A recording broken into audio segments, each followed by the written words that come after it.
Look at your environment. You cannot eat stone, you cannot breathe money. మీకు డబ్బు తింటే కడుపు నిండదు, తినేది అన్నమే, తినేది పప్పువే మనము. కానీ అన్నం పప్పు ఎక్కడి నుంచి వస్తుంది? మొత్తం కెమికల్స్ ఉన్నాయి, యాంటీబయాటిక్స్ ఆర్ బీయింగ్ యూజ్డ్. అప్పుడు ఎవరు ప్రొటెస్ట్ చేయట్లేదా? మనం, our honourable prime minister Modiji said on Mann Ki Baat about antibiotics. చెప్పారు లేదా 10 days or 15 days ముందు? ఆయన మన్ కీ బాత్లో చెప్పారు 75% of Indians are antibiotic resistance. అప్పుడు ఆ హ్యూమన్ బీయింగ్స్కి వాల్యూ లేదా? కన్వీనియన్స్ వదిలేండి అందరూ.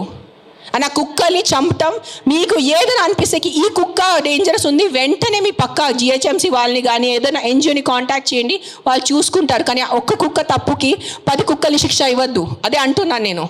ఎస్, ఆ ఒక్క కుక్క తప్పు చేస్తే, ఆ ఒక్క కుక్క అగ్రెసివ్ ఉంటే ఆ కుక్కని చూసుకోవాలి, దానికి ఏదైనా సొల్యూషన్ చేయాలి.